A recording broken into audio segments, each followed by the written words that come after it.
So, first up, because of so many holidays on Monday, Eusebia won't be producing the pair bias advantage. So I just sort of make a general announcement, and I'll put it in the NewsWatch as well. Okay, Eusebia, so where did you go when you are? Okay. So on Sunday, I will monitor the Aussie and my inflation gauge month over month. Okay. On Monday, so we have a lot of countries on holidays, bank holidays due to Easter, of course. But let's see what we have. We have the ISM services PMI. I will simply monitor. And monitor also the Chinese cash-in services PMI and the yen 30-year bond auction.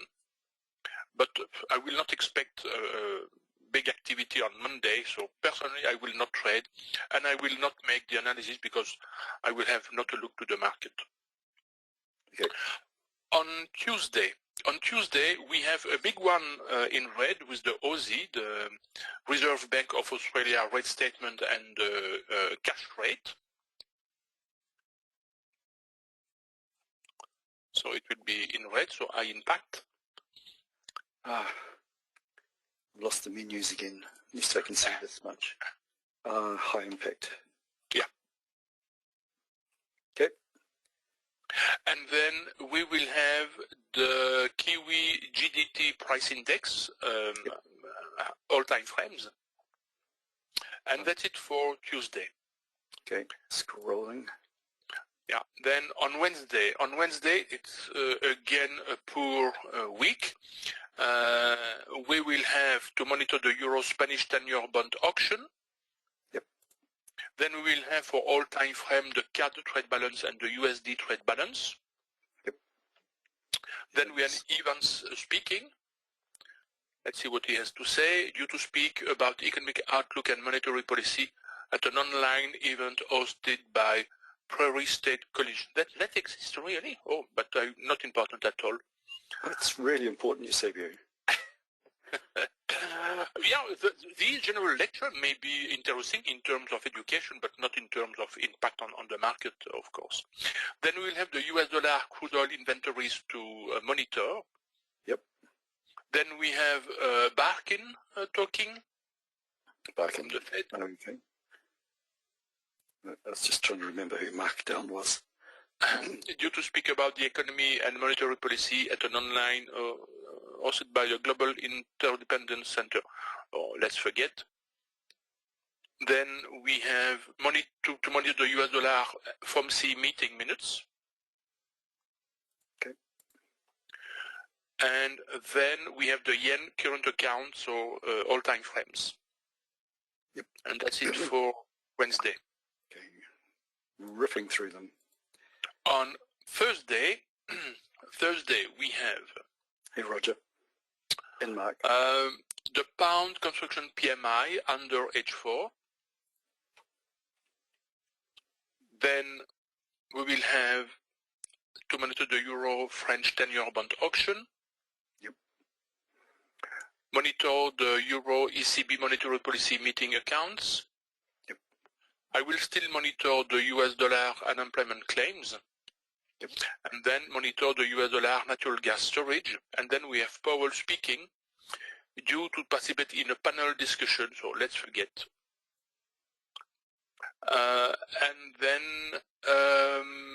And that's it for Thursday. Okay. I will perhaps, on Thursday, I will perhaps monitor the Aussie Reserve Bank of Australia Financial Stability Review. Okay. But just monitor, yeah. And on Friday, we will have the pound Halifax HPI month over month under H4. I will monitor the pound Bank of England quarterly bulletin.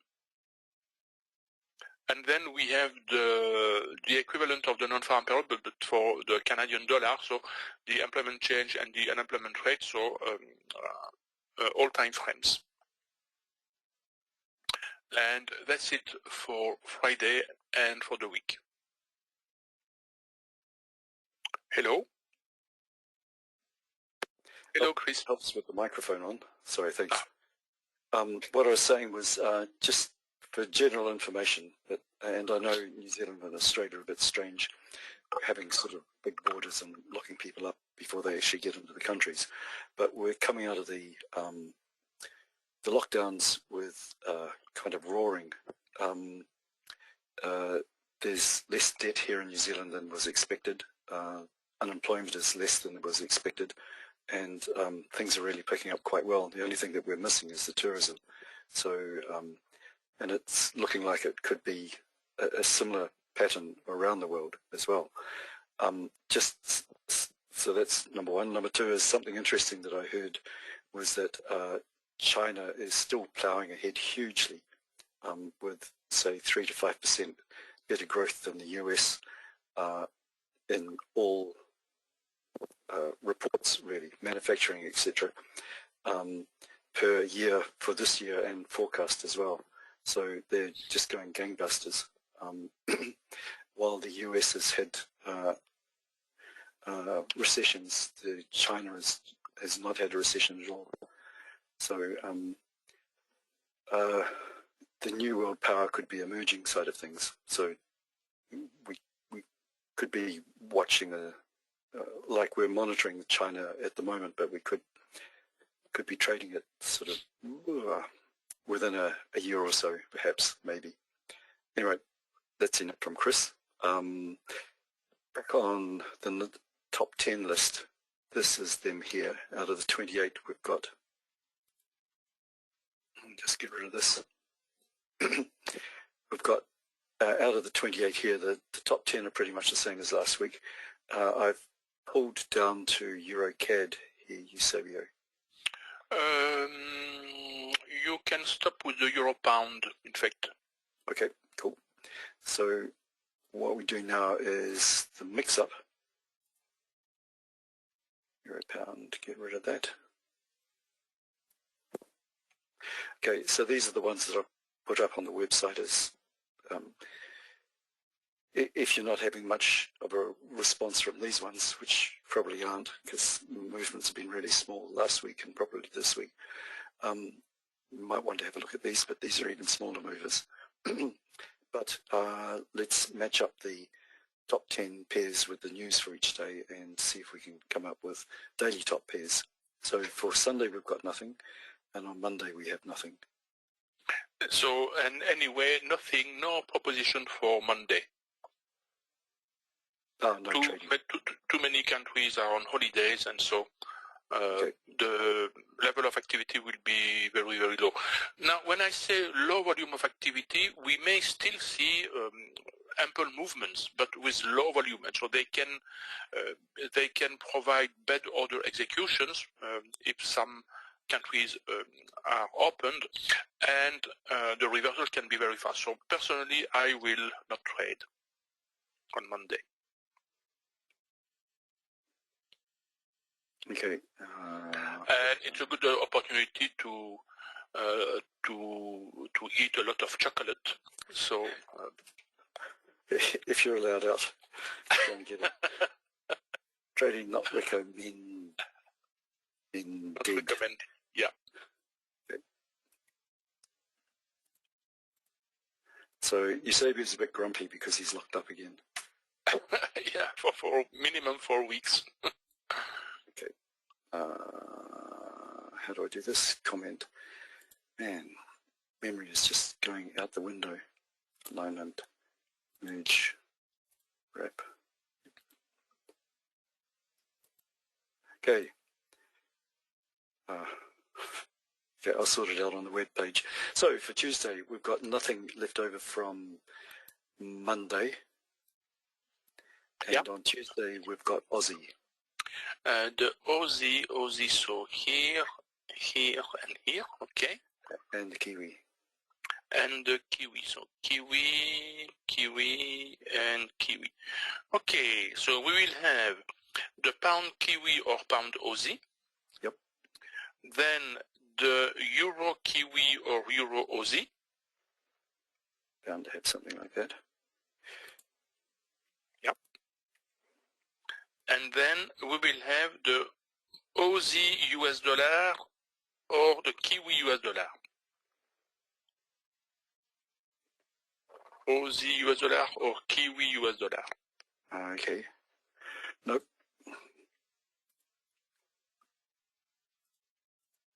Right. And so left over from Tuesday is the Kiwi. The Kiwi, so Kiwi, and Kiwi, yeah. So I include Kiwi twice because it comes out either very late on Tuesday afternoon or the evening. No problem. No, don't. Yep. And we've got the CAD. The CAD. And the US dollar. And the US dollar, okay. And that's it. Okay, so we will have the Kiwi US dollar or Aussie US dollar. That's really a strange choice. I didn't pick it, Eusebio. Kiwi US dollar. Or Aussie US, like Tuesday, the third choice. Yeah. Thanks. Then we will have the pound Kiwi or pound Aussie. Okay. And then we will have the pound US dollar or pound CAD. Okay. And leftovers from Wednesday, the yen. The yen. The yen, are you sure? Yeah, the yen, okay. Current, yeah. Yep. And the pound. The pound, okay. That's it. So we will have the pound yen or pound US dollar.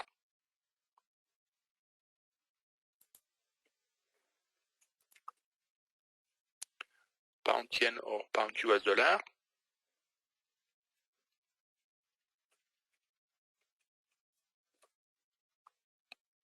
Then we will have the pound Kiwi or pound Aussie.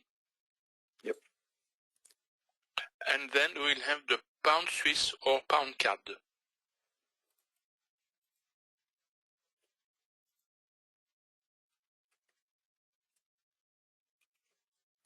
Okay. And Friday, we have leftovers from Thursday, which is nothing. And on Friday, we've got the pound.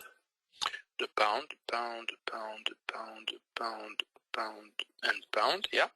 And the CAD. And the CAD here. Okay, so we will have we will have exactly the same choice as on Monday, on Thursday. Okay. Cool. But let me check if we have the same order. We will not necessarily have the same order. So the first choice would be the pound US dollar or pound CAD. Oh, so it's different CAD. Yeah, pound US dollar or pound CAD. Then the pound Kiwi or pound Aussie. Yep. And then the pound Swiss or pound yen. So we have the same choice, but in a different order. Okay, that's cool. So I'll put these up on the website. The idea for these is if you are trading, you don't have to monitor all 10 pairs at once on a daily basis. You can chop down to just these top 2 lines here and possibly use the third line if these ones aren't moving. Okay. Doing Pfizer Watch. That's good. And right, so we're done. I'll just try and save this without any... Oh, they've come back. Okay, let's save.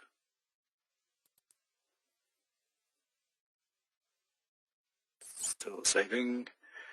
Please hold caller. Okay, get rid of that.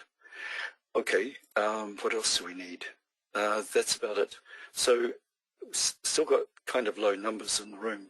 There's only less than 10 people here so far. So do you want to carry on with the NewsWatch itself, Eusebio? Yeah, we will do it, yeah. Okay. Sorry. Just before we go there, this is more for the primer people, so I'm going to have to remember to bring it up, but we'll see. Christopher sent through, just check, yeah, he's in the primer session. He said, he sent through a chart which had a failing trade and then a good trade that he got into, but he asked more an emotional style question. What should your reaction be to re-entering a trade when there was just a few bars back there was a losing trade? Do you keep to the process because it's proven unprofitable and therefore enter on every valid setup? Sometimes I battle with my emotions with a re-entry after losing a trade and then missing out on significant price movements because I decided to walk away and look for other opportunities. Price offer continues in the direction I initially entered on, but I was either too early and got stopped out. So he has a bad hit, he walks away from it and misses out on a movement. So in this example here, I think what he was looking at was choose pen color, was choose the pen, was an entry point. So the bias changed around this area. It looks like in here there could have been a safe and perfect going short, and then it turned back and he would have been stopped out somewhere up here probably, and then another safe and perfect down here which turned into some reasonable sort of money. So Eusebio, I'm leaving it up to you to answer this one. Okay, so two of the skills we have to develop are written on the chart, so patience and disciplines. Patience mean that we have to wait for the appropriate conditions or for a valid setup in order to be able to take a trade. Discipline, we have just to follow the rules and waiting for the price to come to us, for the setup to come to us. But never forget that there is never guaranteed, even if the setup is the best setup in the world, that there is no guarantee that the trade will be a winning trade. We may face 1, 2, 3 losing trades in a row before the price decides to move in the direction it is supposed to move and to give a trend, whatever the length of the trend, but anyway a good trade. And so we need to be persistent too. Persistence is the third skill we have to develop. We must never be overwhelmed by the fear of having had a losing trade. Losing trades are the normal aspect of trading. If someone is not able to accept a losing trade, he will or she will never become a good trader. And remember, the max, when we don't use a global context, will have a winning rate of 70–75% when the process is applied correctly, which is still a very high winning rate. Now, when we combine the max with the global context, so for the trade we take, the winning rate jump to 90–95%. Even if we trade less, because sometimes the context I establish is not correct. This happens too. But when the context is not correct, so it's rare we have a trade. And so no trade, no pain. And so you need to accept a losing trade, because this is a normal aspect of trading. Now, of course, when you have to consider a trade, you have always to check everything, especially the counter indication. And so on this chart, I would like to know what is the time zone of this broker. What is the time zone of this broker? Is it TradeView or is it someone? Oh, it is TradeView. Okay. And so when the new downtrend has started around the bar number 10, we were just around the London Open. And we know that very often the few minutes just after the London Open is a moment of rather high volatility. And so it's rare, especially in the presence or in the absence of news, that the trend will start immediately with the London Open. And so it's not a surprise to have a losing trade. Personally, I never take a trade immediately after the London Open, except if I have a very, very good context. I wait 15–20 minutes for the volatility to slow down. And then, generally, then we will have the interesting movement. never forget that a trend will have a tendency to start within a window of plus or minus 2 hours around the London Open. And so if the trend has not started yet in the 2 hours preceding the London Open, we may still have to wait 1 or 2 hours, especially if there are news releases. So you have to pay attention to all these details and then accept the possibility for a losing trade, knowing that very often the first trade with the London Open may be a losing trade. This happens very, very frequently. So chop this out as a video, thanks, and send it off to him. So thank you very much for that, Giuseppe. no problem. Yeah, what else?